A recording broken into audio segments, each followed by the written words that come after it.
উত্তর কোরিয়ার উপর নিষেধাজ্ঞা যুক্তরাষ্ট্রের, এক সদস্যের বিরুদ্ধে নিষেধাজ্ঞা জারি।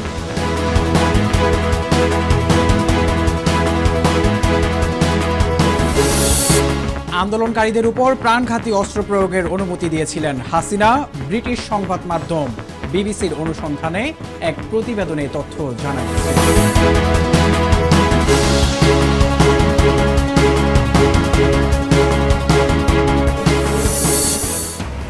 লিবিয়া থেকে দেশে ফিরছেন 162 বাংলাদেশি।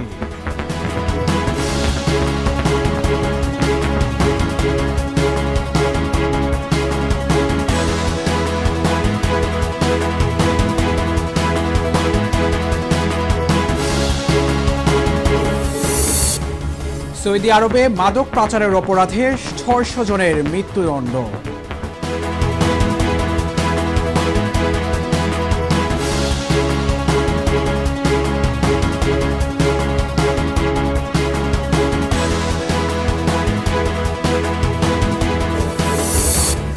এবং গাজায় 7 দিনের যুদ্ধবিরতির আভাস যুক্তরাষ্ট্রের।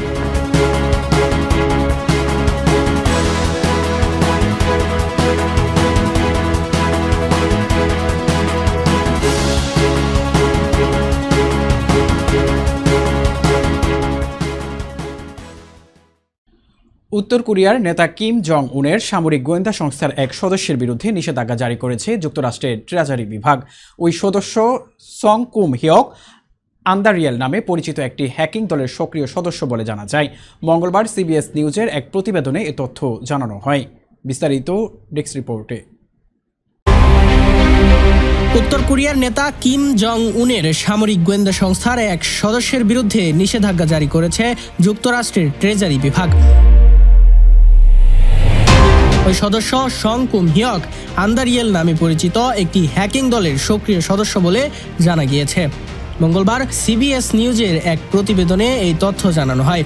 ট্রেজারি বিভাগের উপসচিব মাইকেল ফলকেন্ডার বলেন, এই পদক্ষেপ পরিষ্কার করে যে উত্তর কোরিয়া এখনও গোপনে নিজের ক্ষেপণাস্ত্র কর্মসূচির জন্য অর্থ সংগ্রহের চেষ্টা করছে। আমরা ক্রিম প্রশাসনের এই চক্রান্ত থামাতে সম্ভাব্য সব কৌশল ব্যবহার করব। উত্তর কোরিয়ার হ্যাকাররা ছদ্মনামে পরিচয় দিয়ে জাল কাগজপত্রের সাহায্যে চাকরির জন্য আবেদন করেন। তারা অনেক সময় কোম্পানির নিরাপত্তা ব্যবস্থায় ম্যালওয়্যার ঢুকিয়ে দেয়। যুক্তরাষ্ট্রের গোয়েন্দা সংস্থার মতে এই পরিকল্পনায় শত শত মিলিয়ন ডলার অর্জিত হয়েছে। জুলাই আন্দোলনকারীদের উপর প্রাণঘাতী অস্ত্র প্রয়োগের অনুমতি দিয়েছিলেন সাবেক প্রধানমন্ত্রী শেখ হাসিনা। ব্রিটিশ সংবাদ মাধ্যম বিবিসির অনুসন্ধানী এক প্রতিবেদনে এ তথ্য জানানো হয়েছে।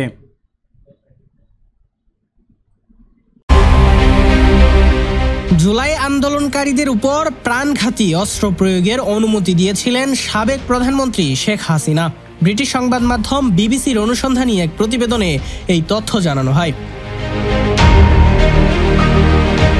বিবিসির অনুসন্ধানী ইউনিট বিবিসি আই ইনভেস্টিগেশন বলছে, ফাঁস হওয়া একটি ফোন আলাপের অডিও যাচাই করেছে তারা। সেখানে প্রধানমন্ত্রী শেখ হাসিনাকে বলতে শোনা যায়, যেখানেই ওদের পাওয়া যাবে গুলি করা হবে। বুধবার এই প্রতিবেদন প্রকাশ করেছে বিবিসি। ফাঁস হওয়া ওই অডিও অনুযায়ী শেখ হাসিনার নিরাপত্তা বাহিনীগুলোকে সরকার বিরোধী বিক্ষোভকারীদের বিরুদ্ধে প্রাণঘাতী অস্ত্র ব্যবহারের অনুমতি দেন। তিনি বলেন, তারা যেখানে আন্দোলনকারীদের পাবে সেখানেই গুলি করতে পারবে। সরকারি এক ঊর্ধ্বতন কর্মকর্তার সঙ্গে এই কথোপকথনের অডিওটিকে এখন সবচেয়ে গুরুত্বপূর্ণ প্রমাণ হিসেবে দেখা হচ্ছে। এতে শেখ হাসিনাকে আন্দোলনকারীদের উপর সরাসরি গুলি চালানোর নির্দেশ দিতে শোনা যায়। ব্রিটিশ আন্তর্জাতিক মানবাধিকার আইনজীবী টবি ক্যাডম্যান বলেন, এসব রেকর্ডিং শেখ হাসিনার ভূমিকা প্রমাণে অত্যন্ত গুরুত্বপূর্ণ। অডিওগুলো যথাযথভাবে যাচাই করা হয়েছে এবং অন্যান্য প্রমাণের সঙ্গেও তা সামঞ্জস্যপূর্ণ। মোহাম্মদ ইমন হোসেন, নিউজ 21 নিউজ ডেস্ক। লিবিয়ায় আটকে পড়া 162 বাংলাদেশি নাগরিক দেশে ফিরেছেন। লিবিয়ায় অবস্থিত বাংলাদেশ দূতাবাস, পররাষ্ট্র মন্ত্রণালয় ও আন্তর্জাতিক অভিবাসন সংস্থার সহযোগিতায় তাদের দেশে ফিরিয়ে আনা হয়। বিস্তারিত ডেস্ক রিপোর্টে। লিবিয়ায় আটকে পড়া 162 বাংলাদেশি নাগরিক দেশে ফিরেছেন। লিবিয়ায় অবস্থিত বাংলাদেশ দূতাবাস, পররাষ্ট্র মন্ত্রণালয় ও আন্তর্জাতিক অভিবাসন সংস্থার সহযোগিতায় তাদের দেশে ফিরিয়ে আনা হয়। বুধবার আনুমানিক সকাল 7টায় হযরত শাহজালাল আন্তর্জাতিক বিমানবন্দরে পৌঁছানোর কথা রয়েছে তাদের। স্থানীয় সময় মঙ্গলবার বিকেলে 4:40 বেনগাজির বেনিন আন্তর্জাতিক বিমানবন্দর থেকে বুরাক এয়ারের বিশেষ ফ্লাইটে ঢাকার উদ্দেশ্যে রওনা হয়। দূতাবাস থেকে জানা যায়, প্রত্যাবাসিত ও অধিবাসীদের মধ্যে বেনগাজির গানফুদা ডিটেনশন সেন্টারে 141 জন এবং ত্রিপলির তাজুরা ডিটেনশন সেন্টারে 16 জন অধিবাসী আটক ছিলেন। এছাড়া 5 জন ত্রিপল্লিতে এবং বিপদগ্রস্ত অবস্থায় ছিলেন। সৌদি আরব গত এক দশকে মাদক মামলায় অন্তত 600 জনকে মৃত্যুদণ্ড দিয়েছে, যাদের 3/4 বিদেশি নাগরিক। এমনই তথ্য প্রকাশ করেছে মানবাধিকার সংগঠন অ্যামনেস্টি ইন্টারন্যাশনাল। বিস্তারিত ডেস্ক রিপোর্টে। সৌদি আরব গত এক দশকে মাদক মামলায় অন্তত 600 জনকে মৃত্যুদণ্ড দিয়েছে, যাদের 3/4 বিদেশি নাগরিক। এমনই তথ্য প্রকাশ করেছে মানবাধিকার সংগঠন অ্যামনেস্টি ইন্টারন্যাশনাল। দ্য গার্ডিয়ানের এক প্রতিবেদনে বলা হয়েছে, Pakistan, Yemen, Syria, Nigeria, Ethiopia ও মিশরের নাগরিকরা এসব শাস্তির শিকার হয়েছে। অনেকে প্রতারণার ফাঁদে পড়ে সামান্য অর্থের লোভে মাদকের সঙ্গে যুক্ত হন এবং পরে ভয়াবহ পরিণতির মুখে পড়েন। 2021 ও 22 সালে মৃত্যুদণ্ড কার্যকর সাময়িকভাবে স্থগিত থাকলেও 2024 সালে তা আবার বেড়ে যায়। ওই বছর 122 জন এবং চলতি বছর 118 জনের মৃত্যুদণ্ড কার্যকর হয়েছে। অ্যামনেস্টি অভিযোগ হয়েছে, অনেক মামলায় ছিল যথাযথ আইনি সহায়তা ও ন্যায্য বিচার প্রক্রিয়া ছাড়া। অনেক আদালতে নির্যাতন মাধ্যমে স্বীকারোক্তি আদায়ের অভিযোগ রয়েছে। কেউ কেউ মৃত্যুদণ্ড কার্যকর আগের দিন জানতে পারেন, পরদিনই ফাঁসি। এসব অপরাধে মৃত্যুদণ্ড দেওয়া অর্থনৈতিক ও বৈশ্বিক মানবাধিকার মানদণ্ডের পরিপন্থী। চলতি সপ্তাহের শেষেই ফিলিস্তিনের গাজা উপত্যকায় যুদ্ধবিরতি হবে বলে আশাবাদ ব্যক্ত করেছেন মার্কিন প্রেসিডেন্ট ডোনাল্ড ট্রাম্পের মধ্যপ্রাচ্য বিষয়ক দূত স্টিভ উইটকফ।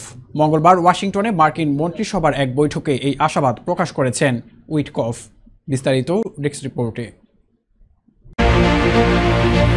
চলতি সপ্তাহের শেষেই ফিলিস্তিনের গাজা উপত্যকায় যুদ্ধবিরতি হবে বলে আশাবাদ ব্যক্ত করেছেন মার্কিন প্রেসিডেন্ট ডোনাল্ড ট্রাম্পের মধ্যপ্রাচ্য বিষয়ক দূত স্টিভ উইটকফ। মঙ্গলবার ওয়াশিংটনে মার্কিন মন্ত্রিসভার এক বৈঠকে এই আশাবাদ প্রকাশ করেছেন উইটকফ। সেখানে মার্কিন প্রেসিডেন্ট ডোনাল্ড ট্রাম্পও উপস্থিত ছিলেন। মার্কিন প্রেসিডেন্টের মধ্যপ্রাচ্য বিষয়ক দূত উইটকফ বলেন, আমাদের 4টি ইস্যু ছিল এবং 2 দিন আলোচনার পর আমরা একটি ইস্যুতে নেমে এসেছি, সেটি হলো যুদ্ধবিরতি। আমরা আশা করছি এই সপ্তাহের শেষ দিকে আমরা একটি চুক্তিতে পৌঁছাতে পারব। আমাদেরকে 60 দিনের যুদ্ধবিরতির দিকে নিয়ে যাব। সম্ভাব্য 60 দিনের যুদ্ধবিরতির সময় গাজা উপত্যকা নিয়ন্ত্রণকারী গোষ্ঠী হামাস জীবিত 10 জন জিম্মি এবং 9 জন জিম্মির মরদেহ হস্তান্তর করবে। গাজায় ইসরায়েলি আগ্রাসনে কমপক্ষে 57,523 জন ফিলিস্তিনি নিহত হয়েছেন। এসব হামলায় আহত হয়েছে 1,36,350 জন। হতাহতদের অধিকাংশই নারী ও শিশু। এছাড়া ইসরায়েলি হামলায় গাজায় ব্যাপক ধ্বংসযজ্ঞের সৃষ্টি হয়েছে, যার ফলে উপত্যকায় ভয়াবহ মানবিক সংকট তৈরি হয়েছে এবং অঞ্চলটি দুর্ভিক্ষের দ্বারপ্রান্তে চলে গিয়েছে। মোহাম্মদ ইমন হোসেন, নিউজ 21 ইন্টারন্যাশনাল।